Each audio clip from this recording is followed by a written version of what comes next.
ഇനി പറയാൻ പോകുന്ന കാര്യത്തെക്കുറിച്ചുള്ള വീഡിയോ ചെയ്യാൻ കാരണം പലതാണ്. ചിലപ്പോൾ ചില വിദ്യാർത്ഥികൾ ഏതെങ്കിലും ഒരു സെമസ്റ്ററിൽ ഒരു പരീക്ഷയായിരിക്കും തോറ്റിട്ടുണ്ടാവുക. അതിനെ ജൂനിയേഴ്സിനൊപ്പമോ അവരുടെ ജൂനിയേഴ്സിനൊപ്പമോ എഴുതേണ്ട അവസ്ഥയാണ് വീണ്ടും അവർക്ക് വരാറുള്ളത്. ഓരോ സെമസ്റ്റർ പരീക്ഷ കഴിയുമ്പോഴും അതിൻ്റെ റിസൾട്ട് വരുമ്പോൾ ശുഭാപ്തി വിശ്വാസത്തോടു കൂടിയാണ് റിസൾട്ട് നോക്കാറുള്ളത്.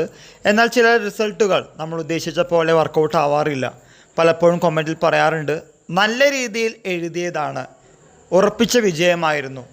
എന്നാൽ അൺഫോർച്ചുനേറ്റ്ലി നിർഭാഗ്യവശാൽ ആ സെമസ്റ്റർ പരീക്ഷയിലെ ഏക പേപ്പർ തോറ്റിരിക്കുന്നു വീണ്ടും. ഇനി ഞാൻ വീണ്ടും ജൂനിയേഴ്സിനൊപ്പം എഴുതേണ്ടി വരും.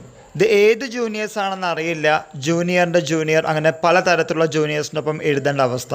പഠിക്കുമ്പോൾ 3 വർഷ ഡിഗ്രി പ്രോഗ്രാം ആണെങ്കിൽ ഇപ്പോൾ 4 വർഷ UG പ്രോഗ്രാം കൂടി വന്നിരിക്കുന്നു. എന്നിട്ടും ഞാൻ എൻ്റെ പരീക്ഷയിൽ ജയിച്ചിട്ടില്ല.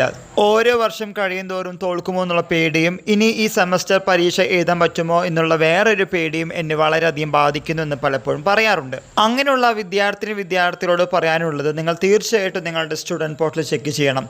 ചിലപ്പോഴൊക്കെ അത്ഭുതം നടക്കാറുണ്ട്. ജനറൽ മോഡറേഷൻ വഴി നിങ്ങൾ ജയിക്കാറുമുണ്ട്.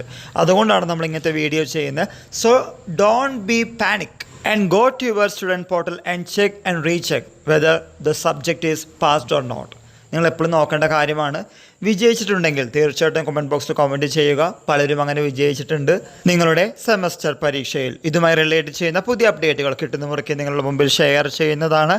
എല്ലാവർക്കും ഒരിക്കൽ കൂടി നന്ദി, നമസ്കാരം.